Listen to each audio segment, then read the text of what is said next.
بیا اول یه نگاهی بندازیم به خود تجربه‌ای که داشتیم با هم دیگه. یعنی من حالا سنم یه جوریه که جنگ ایران و عراق هم دیدم و خب خیلی برام جالب بود که آدمایی که جنگ ایران و اسرائیل حالا دارن میبینن هی هم داره دورتر میشه. یعنی مثلا که دیگه مرز الان خیلی معنی نداره، با هر جای دیگه هم مثلا که میشه جنگید. و مثلا برام جالب بود آدمایی که جنگ ایران و عراق دیدن و ندیدن تجربه‌های متفاوتی کلا از این جنگ الان داشتن. یعنی تو اگر مثلا موشکایی که صدام میزد به تهران رو تجربه کرده بودی یا بمبارانای مثلا دوره جنگ رو تجربه کرده بودی، خیلی به نظرت این جنگ الان خیلی همچین فانتزی و کوچولو و خیلی کم دامنه به نظر میرسید.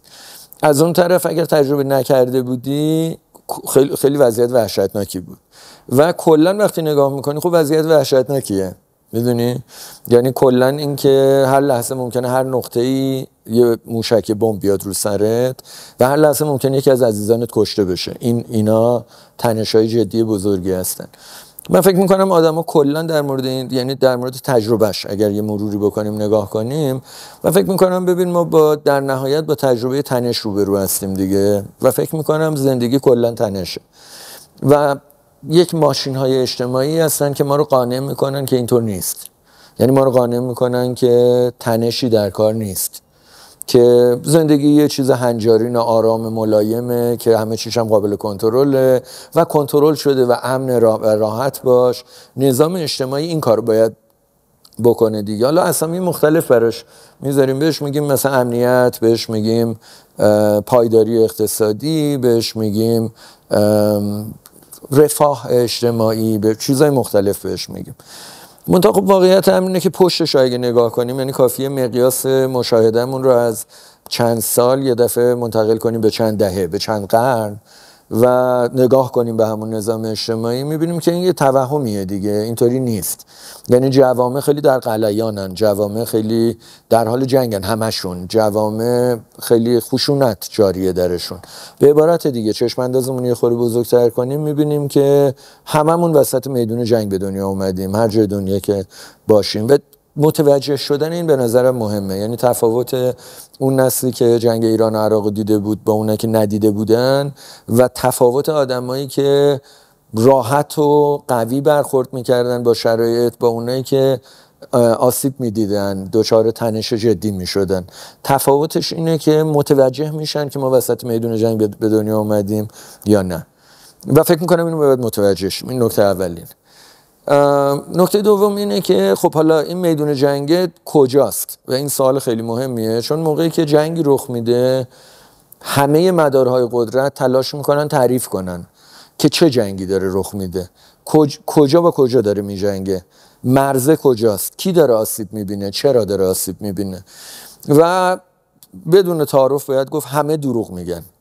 همه مدارهای قدرت، چون مدار قدرتن، دخیلن توی این اتفاق و همه دروغ میگن. یعنی اگر یه نفر به شما میگه که تلفات غیر نظامی نداریم، تلفات همه نظامی، داره چرند میگه، خیلی روشن.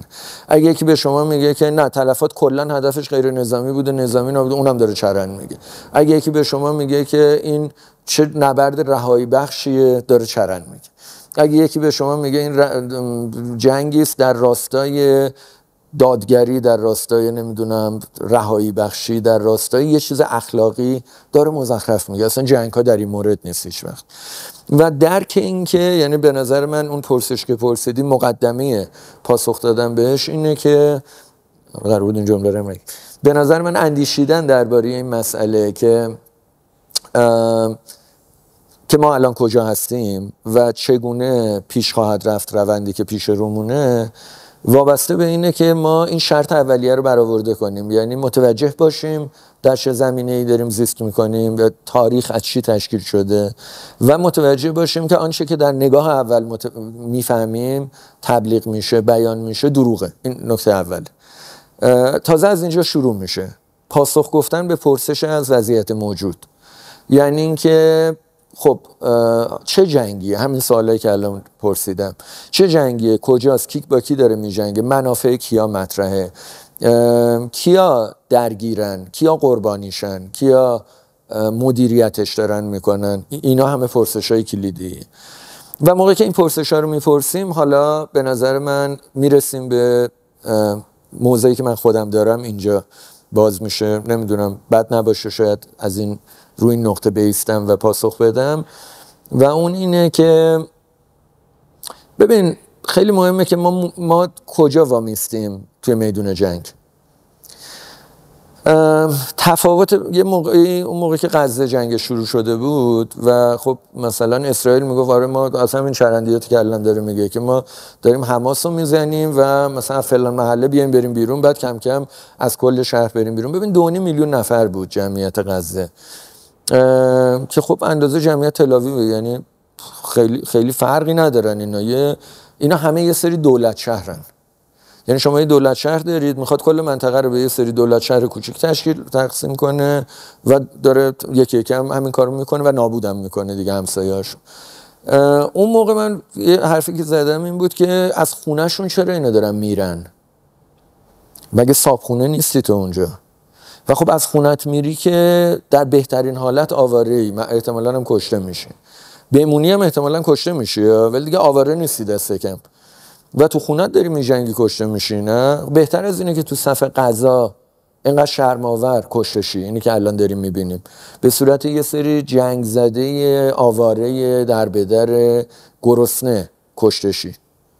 و به نظرم این خیلی تعیین کننده است که شما چی کار میکنید توی میدان جنگ، کجا می ایستید. شما به عنوان جنگ زده خودتون رو تعریف میکنید، شما به عنوان قربانی خودتون رو تعریف میکنید، شما به عنوان انتقامجو خودتون رو تعریف میکنید، شما به عنوان جنگاور چجوری خودتون رو تعریف میکنید.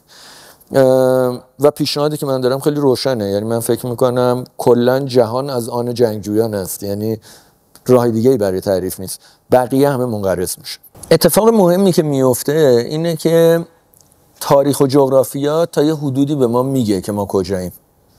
یعنی من اگر مثلا ساکن یه کشوری باشم که مثلا 100 ساله به وجود اومده و این واقعیت هم اینه که غزه خب معلوم نیست اصلا چی بود دیگه، غزه دولت شهر بود، واقعا چند دهن بود به وجود اومده بود. یعنی شما اگه ساکن اونجا باشی توی جغرافیا و توی تاریخ تنگی داری نفس میکشی. شما اگر ایرانی باشی اصلا جغرافیا تاریخت فرق میکنه یه دفعه، چون اون منطقه‌ای که به ایران حمله کرده اسرائیل اون بخش جغرافیا و تاریخ ماست اصلا. خب غزه هم هست، یعنی اون موقعی که بحث میشد میگفتن اینا حمله کردن یه سری مثلا غیر نظامی اسرائیلی کشتن، اونا حمله کردن ایران یه سری غیر نظامی فلسطینی میکشن. میگفتن بابا غیر نظامی‌ها که مردمن و مردم ایران زمینن اینا همه. حالا اون یکی اومده 60,000 نفر کشته، این یکی اومده 1000 نفر کشته. خب اون یکی آدم کشتره دیگه، روشنه دیگه، منتها فرقی نمیکنه. یعنی بچه‌ای که اینور داره میمیره و بچه‌ای که اونور میمیره برای من که ایران زمینو میبینم فرقی نمیکنه.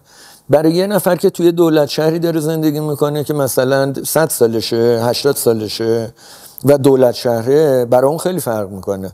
اون توی اون دایره کوچیک خودش میبینه خودشو، اون خودشو مثلا غزه‌ای، فلسطینی، تل‌آویوی، اسرائیلی اینطوری میبینه و یا اون یه قبیله کوچولو مقابل قبیله کوچیک دیگه. ما قبیله نیستیم، ما اتحادیه همه قبایلیم، میدونی؟ و ما اتحادیه قبایلی هستیم که 5000 سال اتحادیه این قبایلی.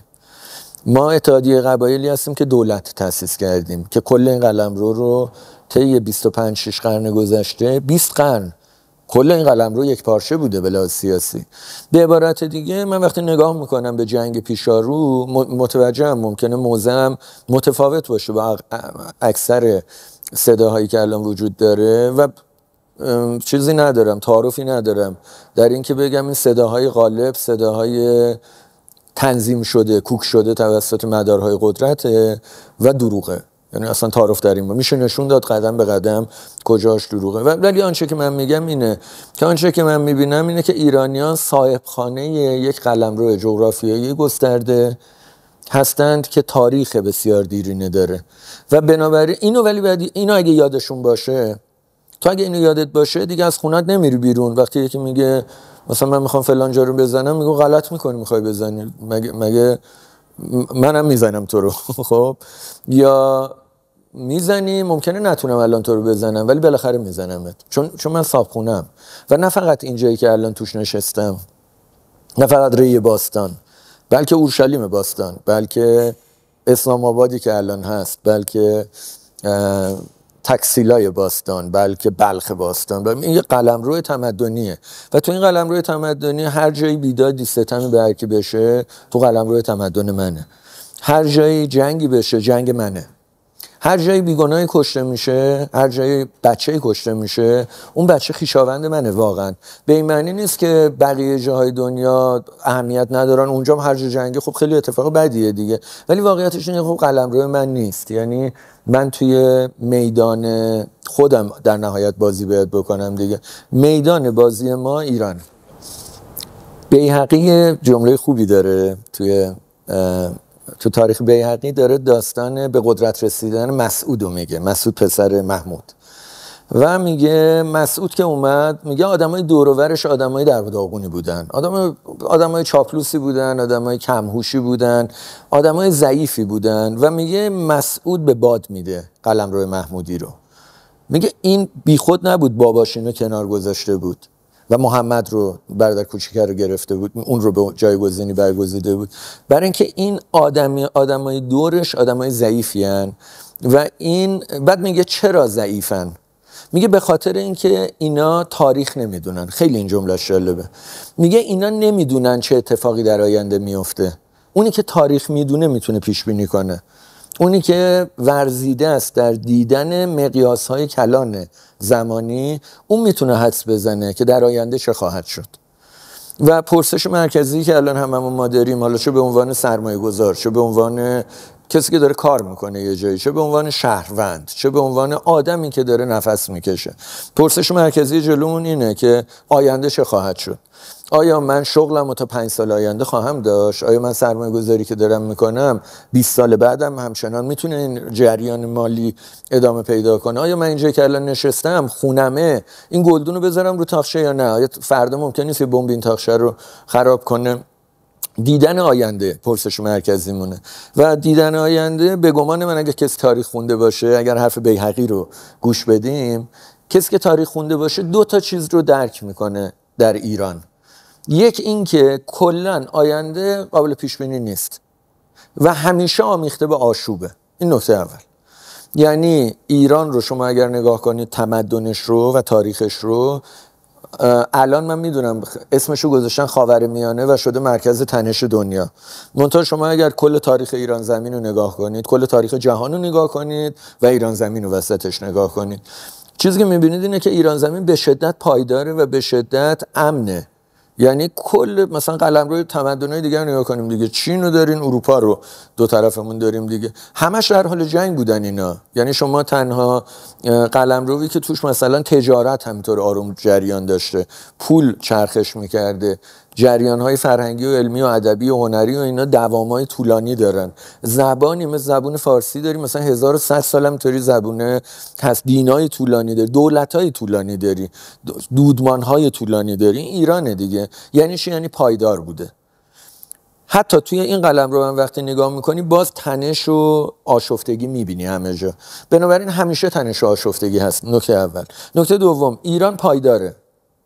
یعنی ایران بی‌دلیل نبوده مونده همینطوری. از اولین تمدنیه که شکل گرفته ایران، همینطوری تا الان مونده. خب تصادفی نمیمونه که، یه جای گوشه‌ای نبوده که بگی کسی به این کاری نداشته، که اتفاقا همه به ایران کار داشتن. هر کی اومده لقب کبیر به خود به ریش خودش بسته حمله کرده به ایران. حالا اسکندر کبیر رو بگیر تا تموچین کبیر که مغولا به چنگیزخان خون ریز میگن، و همینطوری ادامه میتونید بدید. میتونید بوش کبیر رو، نمیدونم نتانیاهوی کبیر رو، بقیه هم میتونید ارجاع بدین. چیزی که داره رخ میده اینه که اینجا سر راه اینا همه به اینجا حمله میکنن. منتها مونده ایران دیگه. آینده چه خواهد شد؟ اگر بیهقی رو گوش کنیم حرفش رو و با تاریخ بخوایم جواب بدیم به این، به نظر من 2 تا پاسخ میشه داد. تنش و بحران خواهیم داشت و الان به خصوص خواهیم داشت، چون الان اولین باره تو کل تاریخ جهان که کانونهای اصلی قدرت در دنیا خارج ایرانه. همیشه تا پایان دوران صفوی، از اول تاریخ تا پایان دوران صفوی، که این میشه یه دوره مثلا 5400 سال شما تاریخ دارین، یعنی مثلا 5100 سالش اینجوری بوده، 5200 سالش اینجوری بوده که همیشه کانونهای قدرت توی دنیا یکیش ایرانه. و بزرگ معمولا ایرانه، نیرومنده معمولا ایرانه. اولین بار طی 200 سال گذشته است که ایران افتاده بیرون از این مدار. دلایلی داره. حالا راه ابریشم رو به افول رفته به دلیل کشتی اقیانوس پیما، تجزیه سیاسی شده این منطقه، مدرنیته اومده، استعمار رو ایجاد کرده، چیزای متفاوت. ولی اتفاقی که افتاده اینه که این قلم رو به افول رفته طی 200 سال گذشته و این اولین بار این اتفاق داره میفته. یعنی به عبارت دیگه آیا شرایط کنونی نگران کننده، بحرانی و تهدیدآمیزه؟ بله هست. اصلا اینو نمیشه نادیده، به شدت هست. منتها این یعنی نکته اول، و بحران خواهیم داشت و تنش خواهیم داشت. و نکته اصلی اینه که مراکز اصلی قدرت همیشه مراکز دیگر رو میخوان نابود کنن. یعنی این قضیه ربطی به مثلا شر اخلاقی یه آدم یا خلوز بودن یه آدم دیگه نداره. اصلا کلا قاعده اینه، شما کانونهای قدرت، بقیه کانونهای قدرت رو میخوان از بین ببرن. دینامیسم تاریخه و ایران اولین باره که یکی از این کانونا نیست و بنابراین آماج همه است. یعنی همه میخوان بچاپنش، همه میخوان تجزیهش کنن، همه میخوان غارتش کنن، همه میخوان آدم دست نشانده بیارن توش، همه میخوان نفوذ کنن توش و فساد درونش رو تقویت کنن و دارن میکنن. این چیزی که داره رخ میده. این اولین نکته‌ای که به نظرم میتونیم ببینیم. نکته دیگری که میتونیم ببینیم اینه که ایران تو تاریخش نگاه میکنی بحرانای شبیه این داشته قبلا. بعضی از این بحران‌ها خیلی وخیمی بودن. یعنی حمله مغول یه بحران خیلی شگفت انگیزه، چون اصلا جمعیت رو نابود میکنه یه دفعه. یعنی دیگه از این وخیمتر ندارید که تو ایران شرقی مغولا که حمله کردن، منطقه ایران شرقی که در واقع محل حمله مغولا بود، حدود 7 میلیون نفر آدم توش بود. دو تا بزرگترین شهرهای کره زمین اون دوره تو این منطقه قرار داشت دیگه. نیشابور بود یکیش مرو بود. مرو و نیشابور حدود 1 میلیون نفر هر کدوم جمعیت داشت. بزرگترین شهرهای کره زمین بود در اون لحظه. و موقعی که حمله میکنه چنگیز به این منطقه و مغولا کلا تا یک قرن که حمله میکنن 2 میلیون نفر رو میکشن تو این منطقه. یعنی تقریبا همه رو میکشن. و شگفت انگیزه که همه الان هم تو اون منطقه با فارسی حرف میزنن و کانون زبان فارسی بوده بعدش هم و ایرانیان همچنان. هنوزم روسام اومدن اونجا کشتن، نمیدونم پایینش و انگلیسا پاکستان و منطقه افغانستان و اینا رو دست گذاشتن روش، ولی همچنان ایرانیان. جمع‌بندی بکنم، چیزی که به نظرم میاد اینه که ما این دوتا رو داریم، یعنی تجربه وضعیت وخیم و عبور از وضعیت وخیم. و بنابراین اگه از من بپرسی که مثلا 100 سال بعدم ایران خواهیم داشت یا نه، جدای دلبستگی و علاقه‌ای که من به ایران دارم، صرفاً با پند بیهقی، صرفاً با خواندن تاریخ علمیشو نگاه کنیم، با یه ضریب خیلی بالایی من میگم آره ایران خواهیم داشت. آیا مثلا دولت غزه، دولت عربستان سعودی، دولت باکو اینا رو خواهیم داشت؟ با یه ضریب خوبی 100 سال دیگه من فکر نمی‌کنم داشته باشیم هیچ کدوم اینا رو. ولی ایران خواهیم داشت. دولت ایران منظورمه، قلمرو تمدن ایرانی رو خواهیم داشت. آیا من سرمایه گذاری بکنم روی حوزه تمدن ایرانی؟ بستگی داره سرمایه گذاری چقدره. یعنی من متوجه میشم که یه نفر از این نظام سیاسی نفرت داره و فکر میکنه مثلا کل عمرش هم تا 10 سال دیگه تموم میشه و بعد وطن فروشی کنه، مثلا جاسوسی کنه، یه پولی بگیره بره مثلا یه گوشه بخوره تموم شه. مثلا اینو خیلی احمقانه است، اینو باید بهش توجه کنیم. ولی آدم میفهمه که این بر مبنای محاسباتی داره پیش میره که سال واحدش، اگه محاسبات 10 هست، اگه محاسبات بچه‌هات هم در بر میگیره، اگه محاسبات قلمرو فقط خونتون و حیات منزلتون نیست بلکه شهرتون، استانتون، سرزمینت هم در بر میگیره، این چشم اندازه رو به نظرم باید بهش نگاه کرد. اینا رو برای این گفتم که موقعی که جنگ ایران اسرائیل شروع شد، من یه ملت دوستان میپرسیدن، من گفتم من تهران میمونم و میمونم تا آخرش، یعنی هستم اینجا. و این محاسبات میخوام بگم احساساتی و هیجانی نیست، یعنی این محاسباتی کاملا عقلانیه. یعنی به این دلیل من تهران میمونم چون سرزمینمه، میمونم. هر جای دیگه بخوام در به در بشم بدتر از اینه که ایران بمونم. من برای این الان اینجا نشستم دارم صحبت میکنم، چون فکر میکنم این وقتی که الان دارم صرف میکنم در امتداد ایرانه و رو ایران من سرمایه گذاری میکنم، چون سرمایه گذاری درستیه. تو میتونی در مورد همه چی سرمایه گذاری کنی، تو میتونی بر حسب سال سرمایه گذاری کنی، یه چیزی بگی که یه مدار قدرت دیگری خوشش بیاد، یه پولی هم بگیری، اصلا یه مقامی هم پیدا کنی این وسط، ولی متوجه میشه که این بر حسب ساله، میدونی، و کوتاه نظرانه است. ببین من فکر میکنم ما همه مردمی که تو این حوزه تمدنی زندگی میکنن چه حواسشون باشه چه نباشه. یعنی منظورم در مورد اون پاکستانیه که فارسی یادش رفته اردو حرف میزنه، اون عراقیه که الان دیگه فارسی یادش رفته عربی حرف میزنه و تا آخر دوره، تا جنگ جهانی اول فارسی حرف میزدن اینا، یعنی چیزشون زبانش 1914 1920 کل منطقه همه فارسی حرف میزدن ادیبانشون، حتی اونایی که یادشون رفته. من فکر میکنم یه چیزی همه اینا دارن و اگر یادشون بیاد و اگر توجه کنن بهش، سرمایه‌ایه که جای دیگه پیدا نمیشه و خیلی مهمه و اون سرمایه هویته. هویت به این معنی که من بتونم توی دنیا خودم رو به شکل کلان تعریف کنم. یعنی ببین من خودم رو اینطوری تعریف کنم که بگم ببین من 5000 سالمه، بگم ببین من 350 میلیون نفرم، ببین من خونمون 10 میلیون کیلومتر مربع. این خب خیلی ادعاهای اینطوری میکنن دیگه، ولی واقعیتش اینه که نمیشه دفاع کرد ازش، مگر اینکه تو روی زمین توی اسناد تاریخی این سرمایه است که تو بتونی نشون بدی که عضو یک حوزه تمدنی هستی که قلمروش انقدر گسترده و تاریخش انقدر طولانیه. و موقعی که یه همچین چیزی رو داری، این کورسوی امید که گفتی این دیگه کورسو نیست، این نورافکنه و این خیلی چیز ارزشمندی. یکی اینه. یه چیز دیگه که خیلی مهمه، یه لایه دیگه، این خیلی کلانه، این فرهنگیه، این از جنس معناست، این رمزگانیه که آدم‌ها رو با هم دیگه متحد میکنه. یه نکته دیگه خود مردمن. یعنی من خیلی از دوستانم، حالا شاگردام، دوستام مهاجرت موقعی که میکردن همین حرفا رو میزدن دیگه که این چه وضعشه و این چه مملکتیه و اینو. خب درست هم میگفتن، این چقدر فساد هست، چقدر ناپایداری هست، چقدر ناامید کننده است شرایط.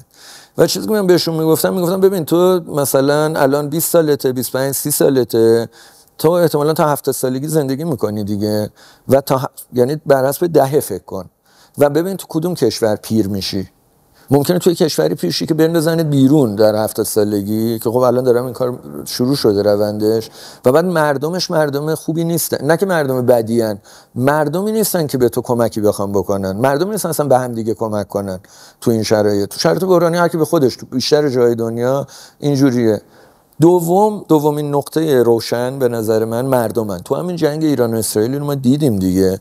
یعنی ببین من خودم که جامعه شناسم همیشه جانب مردم ایرانم و هی تعریف میکنم از مردم ایران، من شگفت زده شدم. یعنی من همچین انتظاری نداشتم که مثلا مردم در خونه‌شون وا کنن بگن رایگان. کسی که چیز داره، مسافرخونه داره، پول میگیره اصلا در حالت عادی، کسی که توی ببین این اتفاق خیلی مهمیه به نظرم، کسی که تو بقالیش که داره جنسی رو میفروشه به قیمت خرید بفروشه، که اصلا هیچ کس بهش نگفته این کارو کنی و خودش هم همین مشکلات داره. یعنی خودش هم فردا ممکنه به همین بلا دچار بشه دیگه و شده اصلا.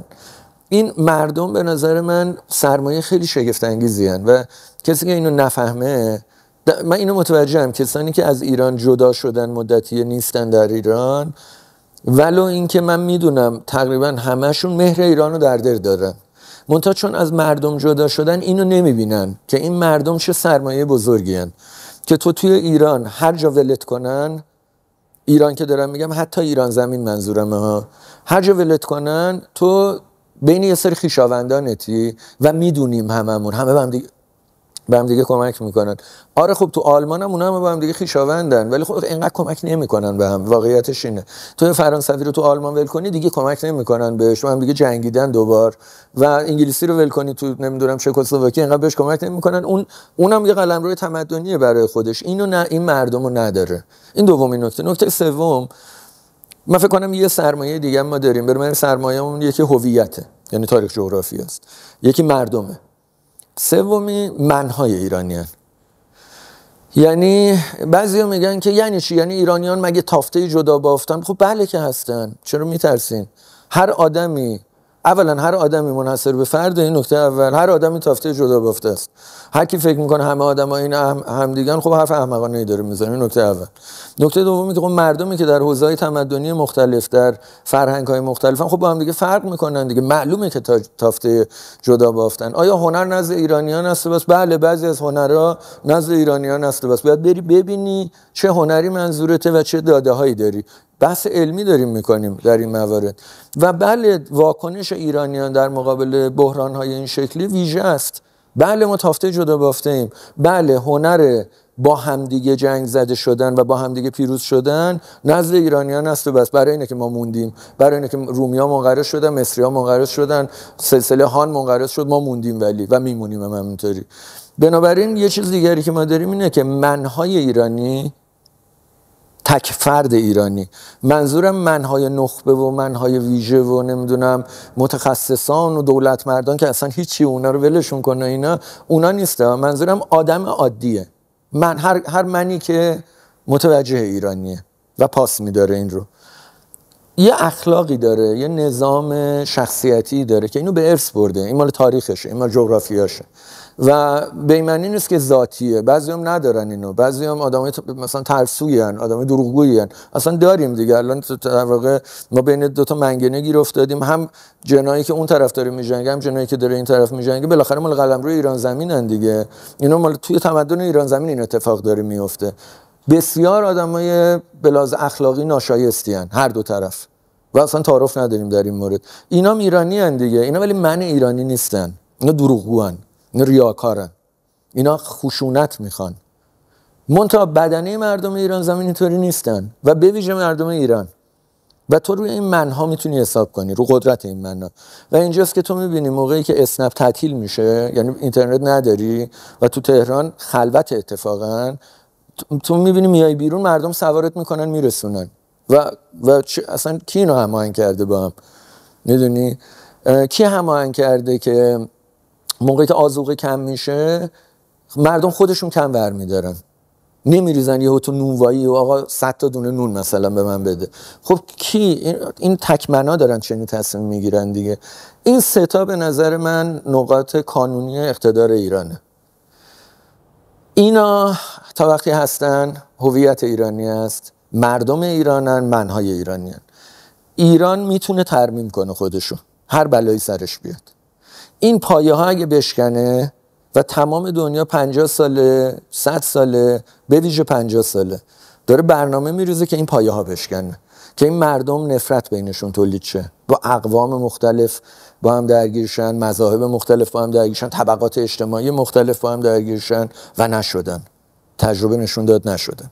1401 نشون داد نشدن. همه در مورد ایران حرف زدن که چیز داخلی بود، که تنش داخلی بود. الان تنش خارجی بود، تجربه نشون داد نشدن. و حالا یه جمله دیگه هم بگم، نمیدونم این حالا بشه پخش کرد نشه پخش کرد. خب همه نگران تجزیه ایرانن دیگه و برنامه در این مورد وجود داره و این برنامه اعلام هم شد دیگه. الان خب دست نشانده داره و مدار قدرت داره و کارگزار داره، همه چیش معلوم. بعد قبل از این بود که علیوف این در واقع گفتار خطای نابخردانه اخیرشو بکنه. یکی از دوستان من که رفته بود تبریز اصلا موقع جنگ رفته بودن، هم وسطای جنگ، گفت آره من رفتم دیدم تو میدون شهر نشستن همه مردم و دارن با ترکی با هم دیگه گپ میزنن. اینا مثلا ترکی اینم رفته بود گپ میزد باشون. بعد میگفت باورت نمیشه چیزی که دارم میگن. همون موقعی بود که اینا شروع کردن تبلیغات که آره علیوف میگفت تبریز اصلا با باکو یکیه، یعنی بیام تبریز رو بگیریم. بعد میگفت مردم حرفی که داشتن میزدن این بود که الان وقتشه بریم باکو رو بگیریم. و برای من نوشت که پیغام داد که ببین باورت میشه الان تو تبریز اینو دارن میگن، نظرت چیه؟ من گفتم والا وقتشه. به نظرم الان اگه همچین مکالمه‌ای هست، ما هم هوادار اتحاد مردم این منطقه ایم، ما هم هوادار تاریخی متحد شدن این منطقه ایم. و خب میدونم منظور اونها یه چیز دیگه است، ولی خیلی خوب، چرا عالیه، چه حرف جالب. ببین تو مثلا نگاه میکنیم میبینیم تو جنگ‌های ایران و روس که خب روسیه حمله کرده به ایران، داره میکشه و غارت میکنه و تجاوز میکنه به زن‌ها، یعنی یه چیز خیلی روشن، یک شر اخلاقی خیلی روشنه، خیلی شبیه شرایط الان. بعد میبینی یه عده اون وسط اینا هوادار روسان، میدونیم هم مشابهش الان هم داریم دیگه.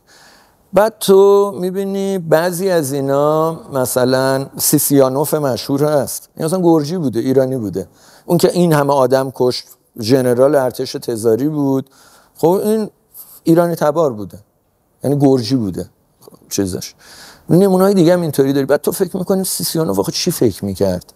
سیسیانوف مثلا فک فامیلیشو داشت میکشت دیگه، در واقع داشت محله دوره کودکیشو به توپ میبست. این دیوانه بوده مگه؟ این چرا اینجوری میکرده؟